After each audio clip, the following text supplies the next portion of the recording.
Hold up. Wait a minute. Yeah, boy.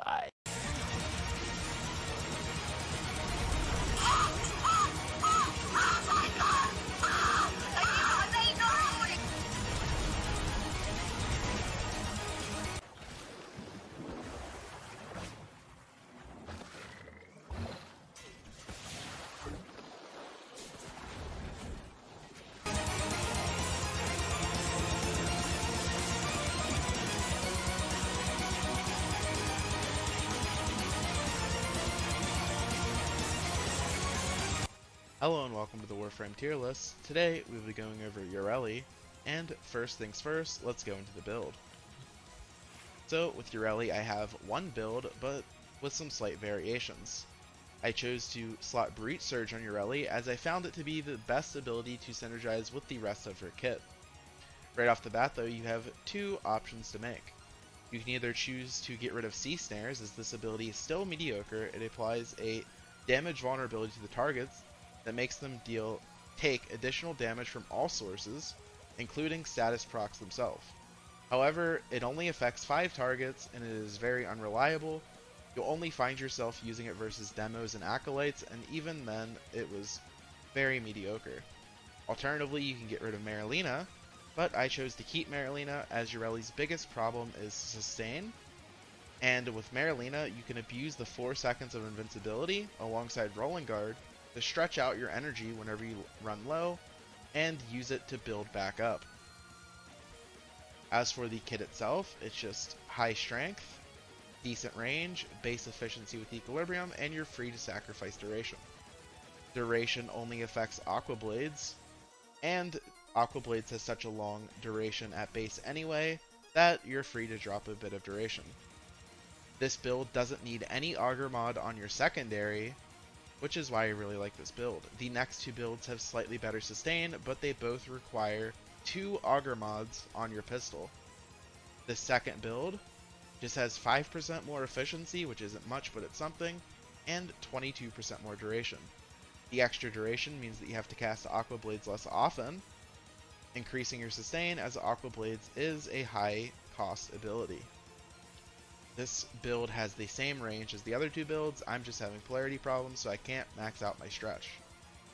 The third build has even less strength, but it has 25% more efficiency.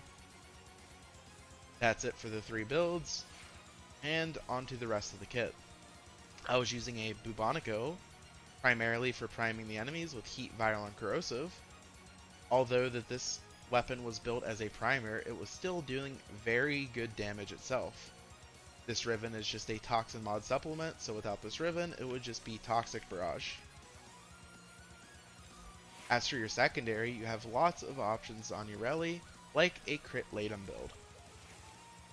This build is just a standard Crit Latum build, but instead of slotting a Crit Chance mod, I slotted either Primed Heated Charge, Primed Expel Corrupted, or Anemic Agility.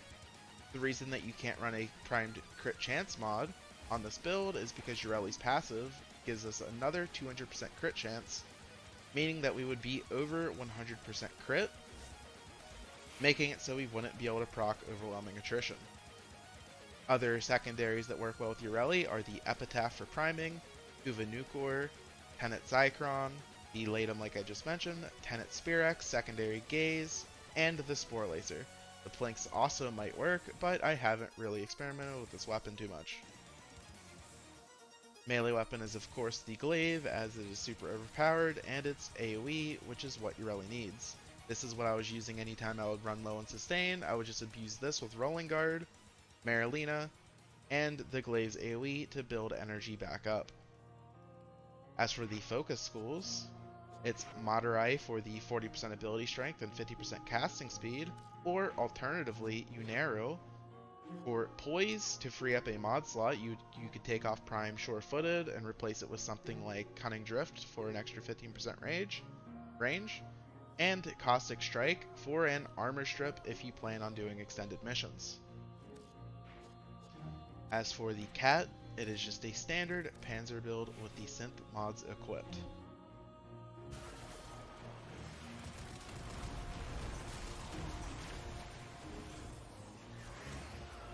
Alright, now moving on to the ranking portion of the video, we will be discussing Yareli in relation to 4 separate topics.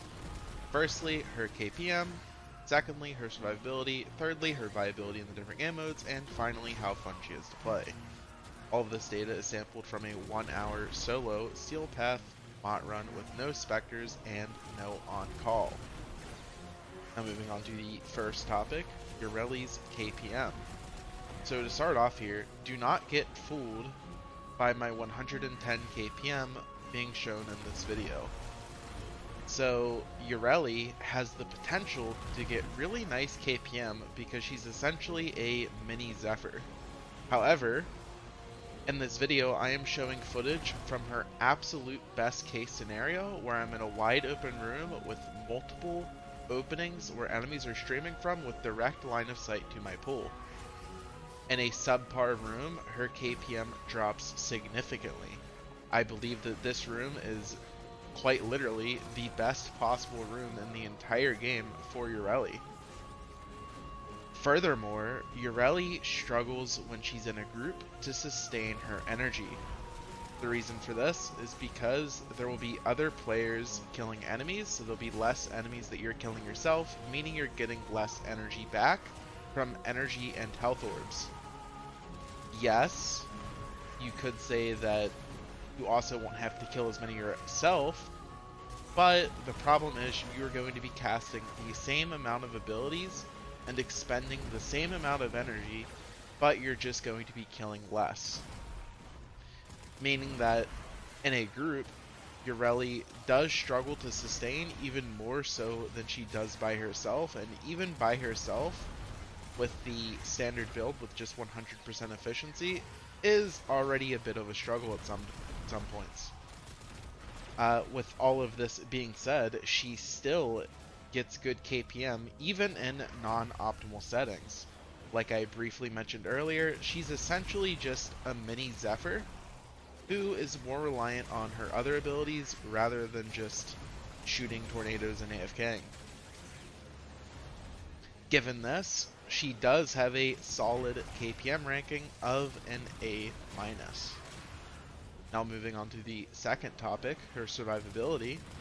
And again, her survivability is actually a lot better than it used to be, and the reason for this is because her 4 change, which made it so much better, also just increased her survivability tenfold, just because it's actually a good ability now that CCs enemies and nukes them.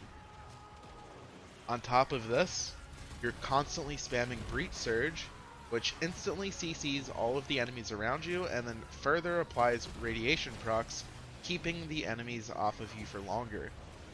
On top of this, just spamming a CC ability in your 4 on top of Breach Surge leads to a very tanky Warframe.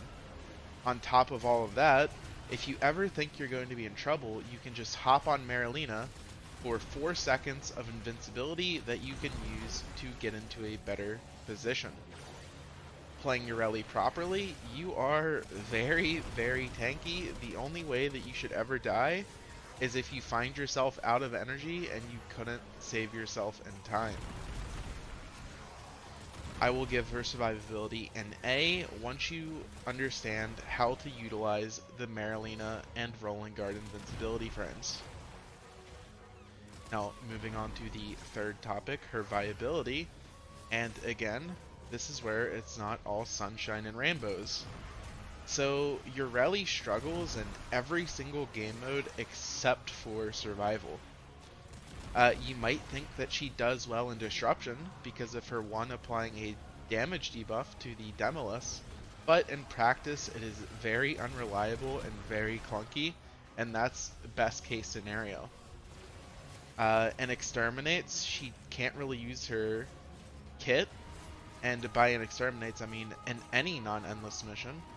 Any mission where the enemies aren't constantly streaming into you, you can't really use Yareli's kit. Yes, you can run through the mission on Marilena, but that is really bad, and I won't dig too much deeper into it than that. Other game modes, she's pretty much just a worse Zephyr. And survival, though, she is a mini Zephyr that is just slightly different, but in other game modes, she essentially plays the same as Zephyr, but it is just worse. Like, for example, in Excavator missions, you're doing the exact same thing as Zephyr would be. You're sitting on top of the Excavator, sucking enemies in and killing them. The downside is you're not protecting the Excavator. With Zephyr, your 3 also makes the Excavator invincible other than to Blast Eximus. Yareli doesn't have that, and everywhere else, she's just really mediocre. Survival, she is good in it, but that's all she has going for her. I will give Yareli's Viability a C. It is definitely subpar. Now, moving on to the final topic, how fun is she to play? And, well, I actually think Yareli is very fun to play. So, the reason for this is actually, it goes a bit deep. So, first off, she's a caster frame. Beforehand, she was a caster frame that was pretty bad. Now she's a caster frame that is actually surprisingly really good. And it's kind of a fun playstyle, and you see very large numbers from Breach Surge. And not only that, there's an element to it that makes it even better just based off the fact that you're playing Yareli. I've never played this game and to have just done something and then just laughed at how stupid it is. Like, nuking an entire room 1 hour in as Yareli is just funny. Like, I don't know why. I think it's because she's seen as the worst Warframe in the game. So whenever you're playing her and you're just nuking rooms as her, it's just funny. And I just find myself laughing every now and then. So because of that, and because I actually think she's pretty interesting now with the changes, I have to give her fun rank an A. In conclusion, Yareli is a B tier Warframe who is very good in survival but struggles outside of those. Her damage and energy economy also suffer in a group, though you can remedy her build to allow her to better sustain in those settings.